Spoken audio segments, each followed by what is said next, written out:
होतं असं म्हणायचंय का तुम्हाला? राजकारण होतं की असं म्हणायचं डायरेक्ट म्हणायचं नाहीये, पण काही परीक्षा तसे असतात, सगळे तसे असतात असं नाही, पण काही असतात असं मला खूप जाणवलं. पण आपण सगळ्यांवरच ब्लेम करू शकत नाही की तंत्र किंवा ही म्हणजे ही सिस्टीमच तशी आहे, तसं नाही आहे. चांगले लोकही आहेत, पण आता एखादा असेल तसं तर आपण त्याला काही करू शकत नाही. एखादी जुनं नाटक किंवा एखादी भूमिका जी आधी केली आहे आणि तुम्हाला आता मागे वळून बघताना असं वाटतं की नाही, ती भूमिका मी या पद्धतीने सुद्धा साकारू शकलो असतो, त्याला नव्याने घडवू शकलो असतो, किंवा ह्या माझ्या राहून गेलेल्या गोष्टी आहेत त्या कॅरेक्टर मधल्या, तर अशी कुठली भूमिका आहे का? मला मी माझ्या मुलांचा नाटकातलं किशोर केळुसकर हे पात्र होतं, ते आजही मला खूप आवडतं. आणि मला असं वाटतं की आजही ते नाटक मला करायला मिळालं तर मी नक्की करेन, कारण ते कॅरेक्टर आणि त्याचे दोन मुलं यांच्यात होतं ते, आणि खूपच इमोशनल टच होतं त्या नाटकाला. त्यामुळे ते आजही मला वाटतं की आपण ते नाटक करावं. आणि दिग्दर्शक म्हणून असंच एखादी जुनं नाटक परत बसवायला आवडेल का? जुने नाटक तसा विचार मी एक दोनदा केला. मला म्हणजे सखाराम बाइंडर म्हणून मला माधवीने सुचवलं होतं की भैया तुम्ही सखाराम बाइंडर करा, पण जुने नाटक करण्यापेक्षा मला नवीन नाटक आणि बिलकुल फ्रेश नाटक करायला, आपल्या पद्धतीने बसवायला मला जास्ती आवडतं. त्यामुळे मी शक्य म्हणजे प्रयत्न करतो की पण नवीन असावं ते नाटक, नवीन लेखकांनी लिहिलेलं असावं. कारण आता जुने नाटक चांगले नाही असं नाही म्हणते, चांगले खूप चांगले चांगले नाटक आहे, पण ते झालेले असतात आणि कम्पेअर होतात. नवीन लेखकांनी लिहिलेले नाटक, आजकालचे जे लेखक नाटक लिहितात त्यांच्यात एक मी बघितलं की ते दिग्दर्शकांसाठी खूपशा जागा सोडतात, आणि आपण त्याच्यात इम्प्रूव्ह करू शकतो असं मला वाटतं, आणि फ्रेश स्क्रिप्ट मला जास्ती आवडतं. तुम्ही केलेल्या नाटकांपैकी एखादी जुनं नाटक तुम्हाला नव्याने बसवायचं आहे, असं कोणतं नाटक आहे का? मला चान्स मिळाला तर मी माझी जितकी नाटकं झाली त्यांना पुन्हा करावंशी वाटतं. असं वाटतं की एक नवनीताने याचा महोत्सव घ्यावा पूर्ण, आणि पूर्ण झालेले पूर्ण 25-30 नाटकांचं कंटिन्यू एक महिना नाटक करावं. पण ते विचार केल्याने होत नाही. मला काय वाटतं, पण वाटतं मला की आपण जुने नाटकं झालेले आहेत त्यांना पुन्हा आपण एकदा प्रेझेंट करावं. जेव्हा तालमीत असतो किंवा तशी तालीम झालेली असते, त्याच्यानंतर जेव्हा आम्ही चर्चा करतो तेव्हा हा विषय नेहमी असतो की नाही, आता हे झालं ना, हा प्रयोग झाला की आपण ते करायचं आहे. पण तो खरं तर सगळ्यांच्या वेळेअभावी म्हणा किंवा अजून काही कारणांमुळे तो राहून जातो. अशीच काही शिकत या गोष्टीसाठी पण होते. पण भैया, जमलं तर आपण तुमची इच्छा नक्की पूर्ण करू, आणि तो खरंच महोत्सव म्हणून करायला आम्हाला पण आवडेल, आणि त्यात परत एकदा आम्हाला पण चान्स मिळेल आमच्या जुन्या भूमिका अनुभवायला.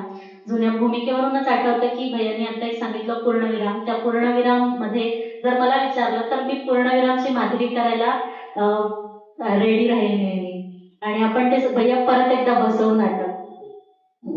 सगळ्यांच्या कलाकारांची इच्छा होते की प्रशांत तो रोल जो जेम्स कॅरेक्टर मनोहर होता तो तू करायला पाहिजे होता. पण मला असं वाटलं की स्नेहल एकदाची सूट मला झाली असती, पण कल्याणी बरोबर नसती सूट झाली, म्हणून मी म्हटलं की नाही, मी नाही सूट होणार त्या रोलला, म्हणून गौरव भट्टीला तो रोल दिला.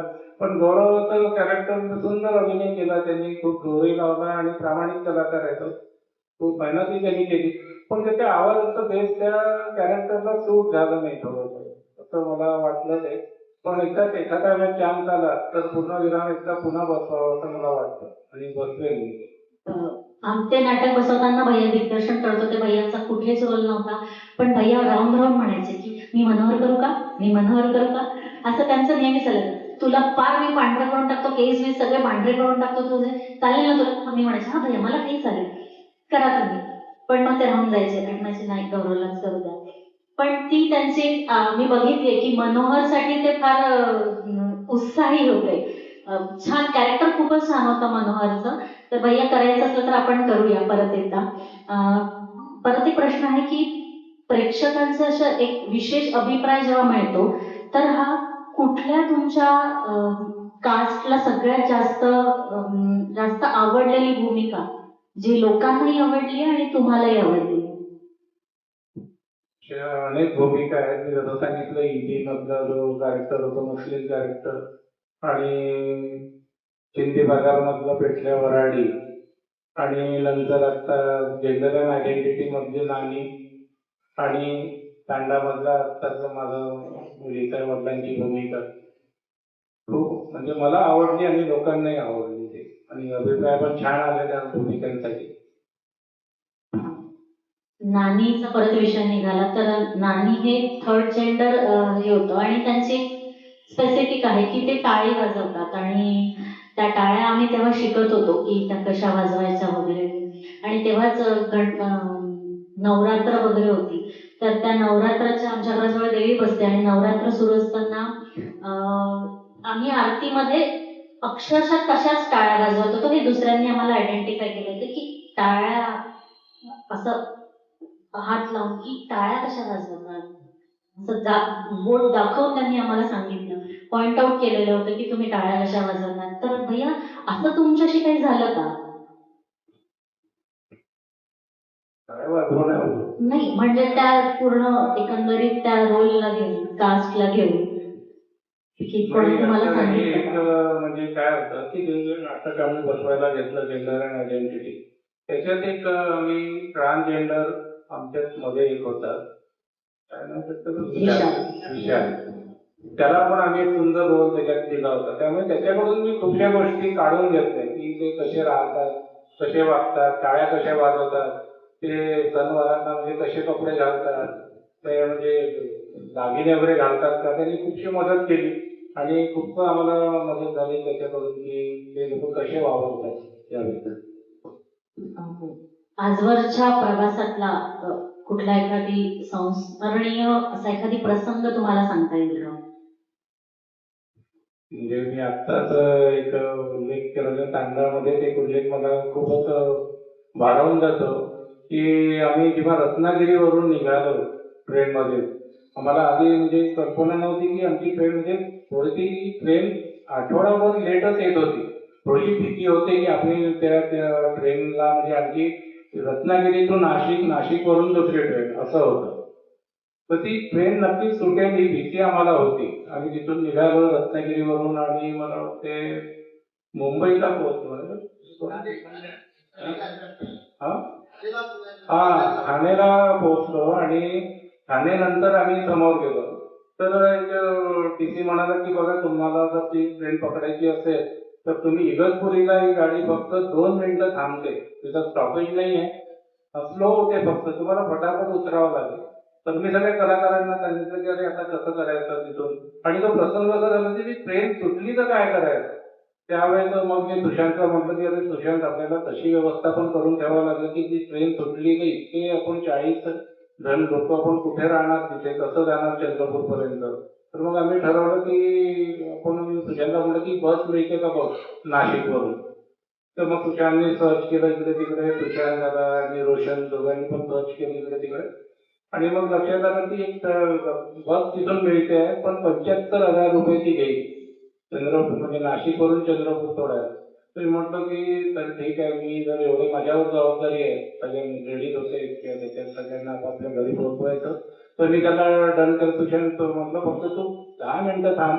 तर ही गाडी पोचून आपण उतरू शकलो नाही, तर ती गाडी तयार करतो. सगळे कलाकार म्हणजे रोडे सर आहे, मुस्ते सर आहे, बाकीचे सगळे शिरीष, सगळे सगळे कलाकार माझ्या जवळ आले आणि म्हणाले की सर तुम्ही उगी टेन्शन घेऊ नका, आम्ही पण तुम्हाला मदत करू पाहिजे. म्हणजे लोक अरे नाही नाही म्हणजे कधीच म्हणतात ती व्यवस्था.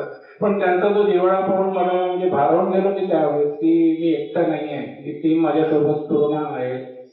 आणि मग ते गंमत अशी झाली की ती इगतपुरीच्या पहिले कल्याणला जेव्हा गाडी झाली तर 2 मिनिटं ती अचानकच ते स्टॉपेज नसताना थांबली. ती कुठून ती शक्ती आली की मी सगळ्यांना म्हणतो की अरे चला उतरा इथूनच, आपल्याला उतरायचं, सगळे सामान घेऊन 1 मिनिटात तुला सगळेच्या सगळे 40 लोक डब्यातून खाली उभारले.